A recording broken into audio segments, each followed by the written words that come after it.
I mean, I was on the junior team since 2015, but I actually missed the junior team in 2017. But I was like, oh yeah, I want to go to the Olympics. You have the pressure because you want to perform well for 3 other people. Hey Maggie, thank you so much for sitting down with me today. Thanks so much for having me. I'm excited to talk about all things swimming. I have so many questions. To kick it off, I want to talk about the butterfly stroke because I feel like after every games, every kid that has watched the Olympic and also like maybe a lot of adults go into the pool and they try the butterfly. I absolutely have, and it is ridiculously hard. And for perspective, you're the Olympic 100-meter butterfly champion. Like, how do you choose that the butterfly stroke is going to be your thing, or does someone choose for you? Yeah, it definitely is the hardest, and I mean, 100 fly is relatively short, so it's manageable, but yesterday I had a really hard practice and I did a lot of it fly, so I'm reminded on how hard it is sometimes. It's nice to get humbled occasionally. But I guess to people outside the sport, I kind of describe it, I mean, I grew up a big Harry Potter fan, and it's Oh, kind of same. like it's kind of like the wand situation in Harry Potter where like it chooses you. So I didn't necessarily go out and say, "Oh, I want to become a butterflyer," or "I want to swim the 100 or the 200 butterfly." I think it was just what I gravitated to because it came the most naturally to me. Oh my gosh, I'm loving this. Your little butterfly swim wizard. I'm obsessed with that analogy. I think everybody else is going to be obsessed with that analogy too. Which kind of gets me thinking that even though the butterfly is obviously one of your strongest, is it your favorite stroke, or which stroke is your favorite? It's a love-hate relationship I think I've had with it over the years just because of how it's been feeling. Like sometimes if it feels off, I'm like, I don't want to do this today. But some days it could feel really great. Yesterday was both. So I think it definitely changes. I enjoy doing a lot of other things in practice as well. I mean, I do swim the 100 free on relays, and I did the 100 back last week at a meet in Toronto. So it's nice to switch things up and not do too much butterfly. But yeah, I like to have variety in my training, and it keeps things interesting. Yeah, which is really important when you're training every day in, day out, keeping that interesting.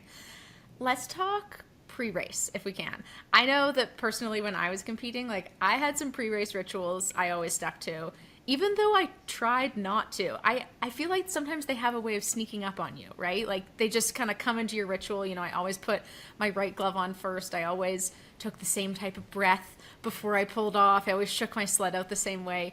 Can you tell me a little bit about your pre-race rituals? Yeah, so similarly, I don't not something I really think about, and I think I started doing it.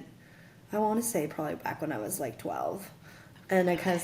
I guess it kind of developed from having mishaps when I got in the pool at the beginning. So our race suits are technically supposed to be really tight because it's more hydrodynamic and it makes you feel better when you're tight and kind of sucked in and you move through the water faster. But I remember my very first suit that I got. The lady at the store was like, "Oh, it fits perfect." Like I think, yeah, I was definitely 12. And after all my experience, I was like, "This is definitely too big." Like it was bagging at the hips, it was sagging like at the top. So I was like, "Okay." And I think I dove in once, and it just like bubbles in the chest area when the water like enters it for the first time. So ever since that time, I've always splashed myself 15 times. I don't know where the number came from, but that's where the splash came from. And then similarly, they have these new blocks with kind of like a wedge at the back. And I've dove in before and it's moved on me. So I definitely have incorporated that into my routine and I kick it 3 times.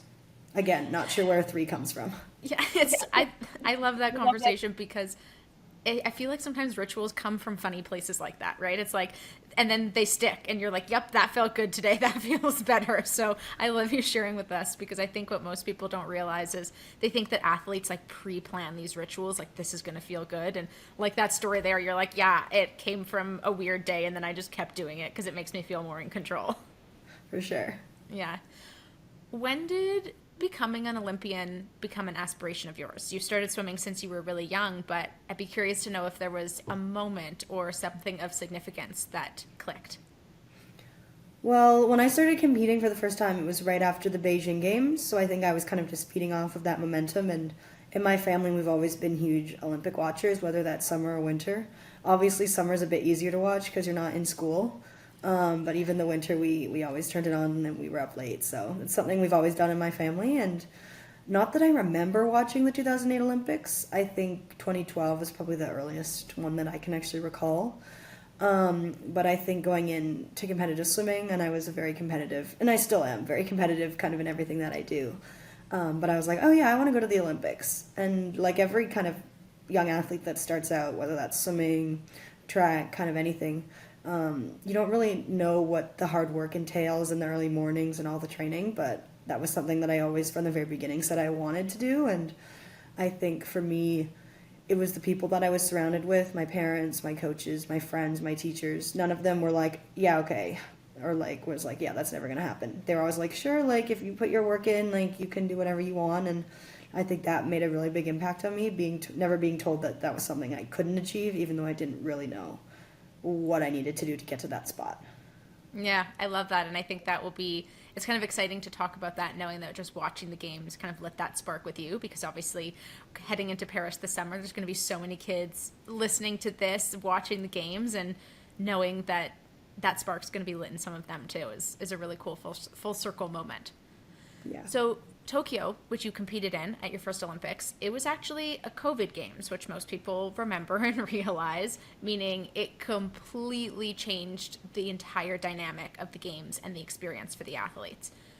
What are you most looking forward to in Paris, as Paris is a more kind of quote unquote normal Olympic game dynamic? For sure, and I think the fact that we were really overprepared for Tokyo, and I think the COC and especially Swimming Canada really kind of hammered that into us from very early on. So we kind of knew what to expect as far as the no spectators, the limitations, the constant masking and hand washing and everything like that as far as protocols go. But I think we were definitely over-prepared, so it was a nice surprise to kind of be like, okay, like this is, we expected it would be more strict than this. But yeah, I think the main thing I'm looking forward to is being able to share it with my family. And that's, I think, the biggest thing is not being able to have them in Tokyo with us. But I know my whole family has kind of planned their trip and they're all coming, so that's going to be super exciting. And I think it was also a benefit to me that it was my first games, because I wasn't really kind of aware of what we were missing out on. Like I've heard a couple teammates at the games, they're like, oh, I wish we could do this, or I wish we could go watch other sports or go to the closings. But I was like, this is kind of all I've known, and that was totally fine with me. But yeah, I'm definitely hoping to do more things and be able to watch other sports and definitely go to closings. That's very high on my list. Yeah. Oh, I'm so thrilled for you too that you're planning to have your family around, and that's just going to make it even more special for you, knowing that those people have cheered you on since day one, right? Yeah. This past October, just a few months ago, you won 5 medals and 7 total at the Pan American Games in Santiago, 2023. How does that impact you heading into the Paris Games? Yeah, it was my first Pan Am Games, and it was really special. I mean, the Pan Am Sports had reached out to me probably a year in advance and asked me to be a representative and ambassador for them and for Canada and for swimming, and that was a huge honor. So I actually went out for a photo shoot in January, I think, of last year, and got to see the lay of the land and kind of experience the flight time and all that kind of thing, just to kind of get a better grasp of the surroundings. And that was something I was super honored to have been asked to do, and I think that added a lot of pressure also, because not only did I want to do well for myself and for Canada, but also for Pan Am Sports, because they had chosen me to do that role.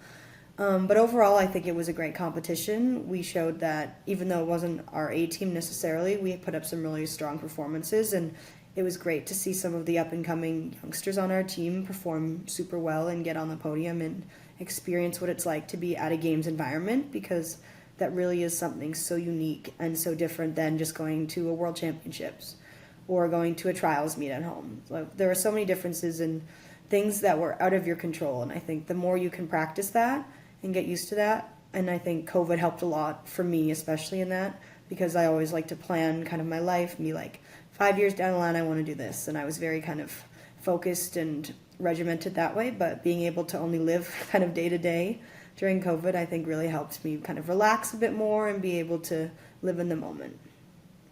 That's a great answer. And you're so right. You know, it's totally different environment, having so many spectators there. I'm curious to know this, actually. I just thought of this because my sport was luge. Of course, high speed going down the track. And I was a forerunner in Vancouver in the 2010 games. And then I ended up competing at the next Olympics in Sochi.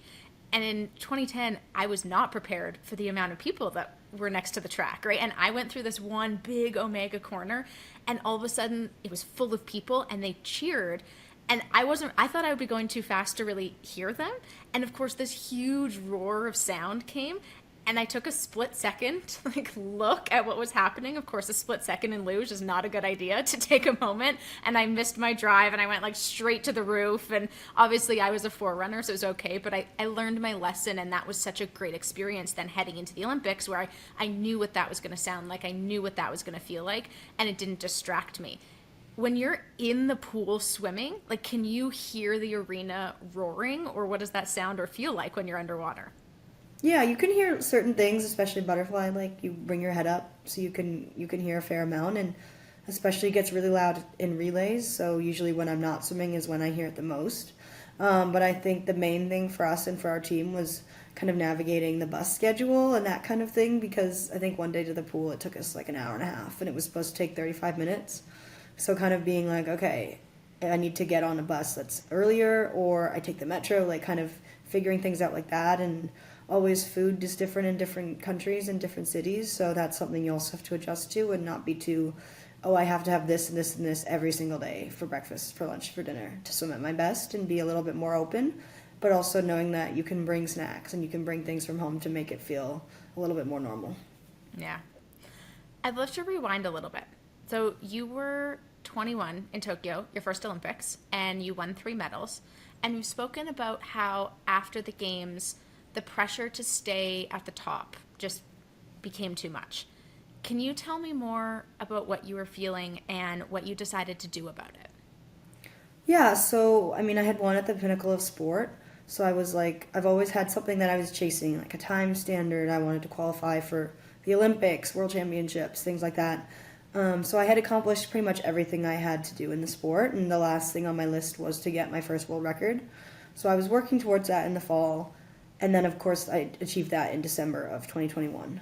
So then it became more about trying to figure out why I was still going and why I enjoyed the sport, and kind of going back to my roots in that aspect. But I guess the reason that I didn't want to swim at the 2022 World Championships was because I was feeling the pressure to perform well, but I wouldn't say that was the main reason. So I think it was because with COVID and World Aquatics and how they've operated, is instead of kind of getting back on track to the normal kind of international racing schedule, they added in 2 long course World Championships, a short course Worlds, and in addition we had the Commonwealth Games and the Pan Am Games. So it was just a lot of meets. So there actually wasn't supposed to be a World Championships in 2022. So that was the main reason that I had said I wanted to chill summer, because that was the only competition I was supposed to have on the calendar was the Commonwealth Games. So I think that was the main reason why I didn't want to do it at Worlds. And then secondly, in March, I actually slipped on the deck and fractured my elbow. So I was out of commission for full swimming for a while and was just kicking for a few months. So then at that point, it became more about physically healing and getting back and ready for Commonwealth Games, which was my main intention. Yeah. Thanks so much for sharing with that. And I think it's important for people to realize, just the toll that coming off an Olympics has. And, it kind of sounds like you had always had these goals of, I'm going to achieve this, I'm going to achieve this. You're such a driven person. And you achieved those things. And then it was this pause of, wait a second, I have this huge busy schedule. What am I chasing right now? And kind of trying to find that rebalance for yourself. Yeah, for sure. When you took a step back from competing as an individual in 2022, you continued to compete in the relay events during this time. What do you find the differences between the relay and the individual events when it comes to the mental element? Well, relays are an interesting dynamic because obviously you're doing it with 3 other people, and for me, that's the reason I went, was because I knew they needed me and they relied on me, and I was healthy enough physically at that point that I could swim and compete at the world stage, even though I didn't want to compete individually at that meet. So you have the pressure because you want to perform well for 3 other people. But in a way, it's also a different type of pressure because you have Penny Alexiak, she's the most winningest Olympian in Canadian history, and then you have obviously Kylie Moss, who's been multiple world champion, and Sid, who had been on our relays for years before that. So things like that where you know you can rely on the people that you have going before and after you, so it makes it a bit easier to bear that pressure. But it's just so fun being with them, and it makes it brings a new light to the ready room, and you just have fun and you don't worry too much about the outcome. You just swim for each other, and we have a really close-knit group, I think, especially after COVID, because the Toronto Center was the only pool that we could get access to for months kind of leading into the Olympic year after it had been postponed. So we trained together, and we saw all the hard work each of us put in going in to the last couple of years. So I think that brought us closer. Yeah, that makes sense. And I love what you said there about how you kind of get to split the pressure, and it's a little bit more fun to just feel each other, supporting each other, be able to like share the pressure, but it also sounds like you get to share that energy, right? And hype each other up. And all of a sudden you're not just a single person in a room competing against other single people. You have the energy to rely on each other. You get to lift each other up. You get to cheer each other on. And it sounds like a really fun energy to be able to have that relay together. It really is, and it really does provide a boost. Like the last day, there's always the medley relay, which is so hard because it's like we've been through a grueling 8, and I think Paris is 9-day meet. I mean, obviously we don't swim every day, but I've learned over the course of swimming in the NCAA and being a part of a college team that like the emotional ups and downs can be just as taxing as the physical swimming. So just being able to be there with each other, goofing off or having fun, really does bring more energy to the team. Yeah. Have you seen the swim world's attitude towards mental health change over your career? You know, you just talked about the emotional ups and downs, which I don't think a lot of people are talking about as much as the physical ones. Have you seen that change in your career?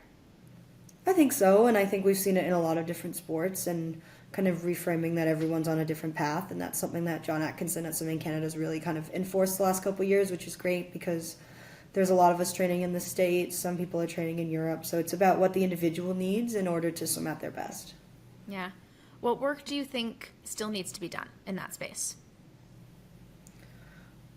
I think it's just people kind of willing to share their story and come out and talk about it, and I think that's how the stigma's going to end, but I think a lot's changed already, and I think we're heading in a good direction. Yeah. And I think it's so important and amazing that you were willing to speak up and share your story really bravely because, like you said, that's how change happens, and other athletes get to see you having that conversation, and then maybe gives them the confidence to start having that conversation in their life as well. Yeah. Yeah, for sure. It's fascinating to me that, you know, you were a young athlete who won Olympic medals, that you didn't actually fall into that pretty typical cycle of just pushing as hard as you can while silently struggling, right? You mentioned all of a sudden there was all these events, and I think that the typical cycle we see is when an athlete does really well at the games, even if they might be struggling, they just silently struggle and they push and they push and they push and they push to get better and better at the next games. It's really common. Was taking a break for you a conscious choice that you made, or did you have anyone that kind of helped guide you through that season? That was a choice that I made. I mean, I think it all came down to the situation that I was kind of stuck in at that point. My coach, who had coached me to my first NCAA title, my first world championship, Olympic gold, he had actually left the program that I was at in Michigan and came down here to LSU, which is why I came down and followed him. So I was stuck in Michigan because I didn't really want to transfer all my classes, and I was 1 year from graduating, so I was like, I'll just suck it up. And continue the year and finish the 4 years like I had originally signed on to do. But the coach that was there at the time, he wasn't really listening to the needs that I had as far as my training was going. So I had a completely different training kind of regime, and it really wasn't working for me. And I had many conversations with him about that because leading up, my previous coach had always been about communicating and advocating for yourself. And so I did that, and he still kind of chose not to listen. So I think it was the hardest part for me was that I knew what I needed to be doing, but I wasn't getting that there. So by graduating in April of that year, I was able to decide that I wanted to go somewhere else for my grad school, and I decided to follow my coach down to LSU. So between World Championships and Commonwealth Games, actually, I came down here with my dad, and we stayed for 2 weeks to get the lay of the land and train with him, more importantly, and kind of get my confidence back in my training, which I think definitely showed at Commonwealth Games. So I think that was kind of more about getting back into a situation where I could trust what I was doing was going to get me to where I wanted to go in Paris. Mm-hmm. And speaking about different coaches and different kind of mentalities, I think it's important to have this conversation. What do you think are some of the most important steps that athletes and their coaches or teams or federations can take to safeguard mental health? I think every kind of coach is different, and for me, it's been about my coach and I. It's more of a partnership. It's not so much of a one unilateral kind of power dynamic where he tells me what to do and I kind of just, yes, okay, obey. But it's definitely more of a conversation, like depending on how I'm feeling that day or what goals we're kind of looking towards. It's very much, he'll bring me an idea to the table and I'll be like, okay, like yes, or I'm not feeling like that today, like can we do that a different day, kind of thing. Yeah, it sounds like you're really good at listening to your own body and knowing yourself well enough that you can speak up on what you think you need on a certain day in a certain season of life. For sure. Yeah. Are there any lessons that you learned either at the last Olympics or in the 4 years since that you're bringing with you into these next games? So many things, and I think I was told in Tokyo, like I had heard my friends talk about it, like they're like, oh yeah, like I wish I kind of had taken in the atmosphere a bit and had a bit more fun during the Olympics and not been so focused and so serious. And I think I did a good job of that in Tokyo, and I think my 100 fly was the least nervous I've ever been, and trying to get back to that headspace. And I think it obviously helped with COVID because I didn't have any firm goals as far as placing or time. Obviously, we were just extremely lucky and grateful to have had the last Olympics. But obviously, it's quite different going into Paris because we've had kind of normal training. And I was looking back in my videos today, and 100 days out from Tokyo, I was doing pull-ups on my childhood playset because I was in quarantine having come back from the States. So we're in a really different place than we were last time, and it's always a good thing to kind of see where we are. But I'm trying not to kind of think too much about how it was leading into Tokyo because I know there are so many differences. I love that story, by the way, of you just doing pull-ups on your like childhood playset. That's a moment of like, I bet I'm assuming you probably had a moment of thinking back to your childhood and then zooming forward to be like, I'm now doing pull-ups to train for the Olympics that are in a pandemic and I'm in my childhood bedroom, and that must have been a totally surreal moment. Yeah, and like I started when we opened the pool in I think March 25th of 2020. So I was swimming outside in the snow in the pool that got me into swimming. So it was really a full circle moment, and that was kind of incredible, but I'm really glad that we're not in that situation again right now leading into Paris. Yeah, you're like, it was a good memory and all, but I'm not interested in swimming in the snow this year. Yeah. Yeah. You've been vocal as well about sharing your story as an Olympic athlete with asthma. Why is sharing that story important to you? So originally, when you grow up as a swimmer, you swim everything. From the 50 free to the mile and fly, back, breast, IM, kind of everything in between. And you don't really specialize until you get to like college age where you can kind of see what strokes you gravitate to and the distances. So growing up, I would always swim everything, and I would say arguably 200 fly was my best event. And when I finally was diagnosed with asthma in 2017, I physically could barely finish 200 fly, so it was my asthma that actually forced me to focus on the shorter distances, which is what I've had the most success in since I've gotten on the senior national team. So it's kind of ironic that I guess I have asthma to thank for that. But I definitely want to, through my partner with the Lung Health Foundation, just show other young athletes that are starting their asthma journey or have a lung disease of different kind that they can still achieve something athletically if that's their goal too. They may have to modify things and it'll be a harder path than those that don't have it, but I think it makes their story special and they're able to accomplish whatever they put their mind to. Yeah, what I'm hearing from that is kind of just a message if you wanting to share with younger athletes overall to not let limitations stop you from pursuing a big dream that you might have. No, exactly. And I think also I want to just help to promote lung health and overall health in all Canadians, because obviously with COVID having affected people's lungs and the way with global warming and climate change, it doesn't hurt to be a little bit more proactive and cautious for sure when it comes to your health. Yeah. So not only are you a fantastic being an understatement swimmer, but you're also just finishing up your master's degree. And you've, talked about law school as potential next steps in your life. Academics is obviously very important to you. How have you balanced school and elite sport throughout university? It's so challenging, and I think student athletes, we have a unique set of skills that are ingrained in us from a very early age. And just thinking back on it today, I've been a student athlete since I was 8, so that's 16 years of my life kind of honing these skills. And I mean, obviously, I think I still have a lot to learn. Especially, I procrastinate a little bit. I'm not super bad at it, but occasionally I just put off an assignment, and so just trying to be more cautious about how I'm spending my time.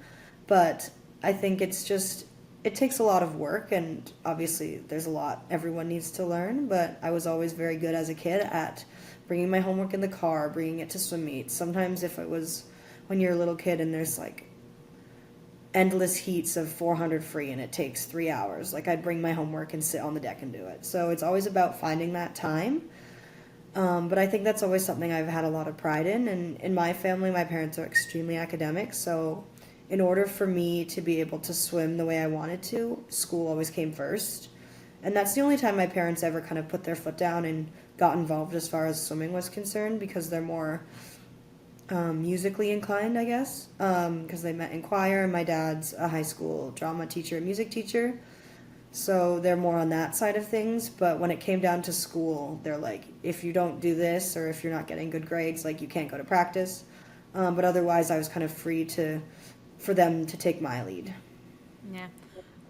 Why do you feel that it's so important for athletes to have these different facets of their identity beyond sport? I think it's super important. I mean, sport isn't going to be forever, and I think I've always had a good idea and good sense of that. But I also like just being a well-rounded person that has different interests. I love going to theater with my family, or I like going rock climbing with my friends from high school. Certain things like that, and I always like to have something else on my mind, whether that's school or just being at home, being with friends and family. So I think being too focused on one thing, for me at least, I'll get too analytical and kind of overthink things, so I like to kind of have that balance. Yeah, I can relate to that. I feel like it was always important it almost allows you to perform better in your sport if you have these other things going on, because especially for a lot of the A-type athletes that have a tendency to overthink things and overanalyze things. Sometimes we need other hobbies in school to keep our mind busy so we actually can perform better. Yeah, for sure. I mean, I've always been really good with numbers and with swimming stats, so I think I would obsess way too much over that if I didn't have anything else going on. Totally. So you've spoken a bit about this before in your relay team, right? But you've been a part of this cohort of Canadian women swimmers that you've really elevated the sport to a new level. What legacy do you hope to leave for the next generation of young girls? Yeah, it's kind of crazy to think about. I mean, I think the resurgence of Canadian swimming kind of started back in probably the 2015 Pan Ams, when we held the home games, and I think we had a really strong showing there, and that kind of just snowballed, and I think that's all it's been doing ever since 2016 and 2017, and kind of hopefully will go into the future. And we're really lucky that there's such a strong group of us, and we're all very similar ages, so I think we get along well in that aspect as well. But I think the legacy that I want to leave in swimming is not just who I was as a swimmer, but who I was as a figure on the national team. Just kind of, I want to be a role model for younger athletes that are up and coming. I want to show them that you can have an unconventional path, but still be able to achieve at the highest level. I mean, I was on the junior team since 2015, but I actually missed the junior team in 2017.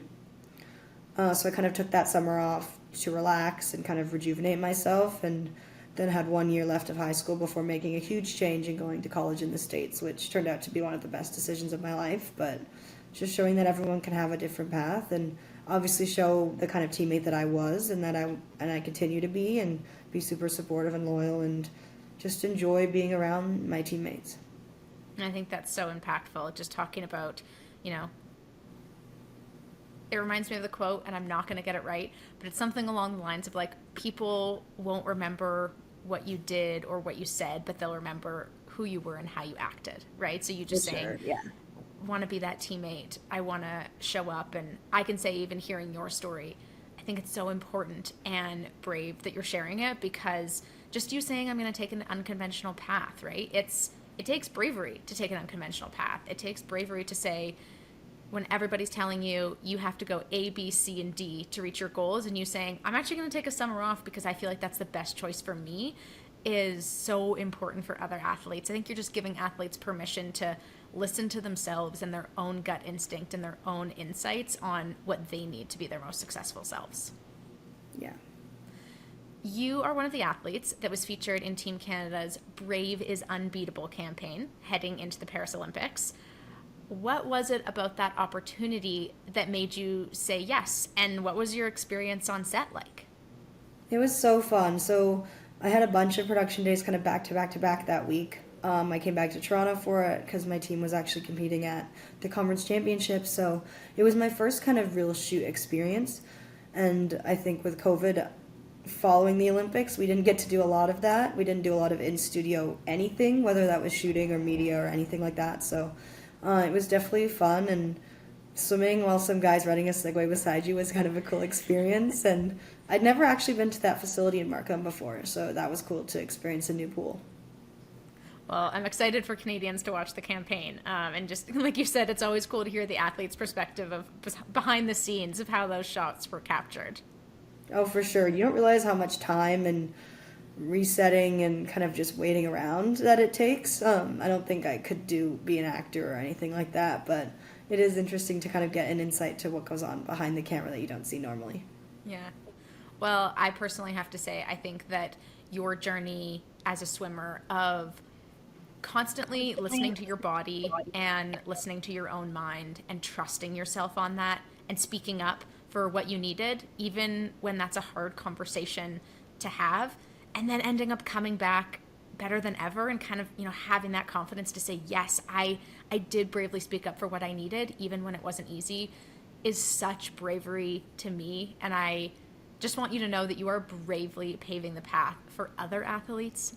But I'd love to know, what does being brave mean to you personally? That's a hard question. I mean, there's nothing I really think about that's being like, oh, like, I think this is really brave of me for trying this. I think the first thing that comes to mind is that obviously I went to Michigan for 4 years, and that was only kind of 2 hours away from where I grew up in London. But kind of coming down here to LSU, I'm older, but I've never kind of lived this far away from home before. So kind of growing up and finally, I mean, it takes me 12 hours door to door now, which is not something I'm used to. But just being able to kind of experience new things, new cultures down here has been incredible, and I think that's something I would say that was brave. Yeah, thanks for sharing that. Well, Maggie, thank you so much for sharing your story. I know that I will be, and everybody listening to this podcast will be cheering you on so hard on your road to Paris. Thank you.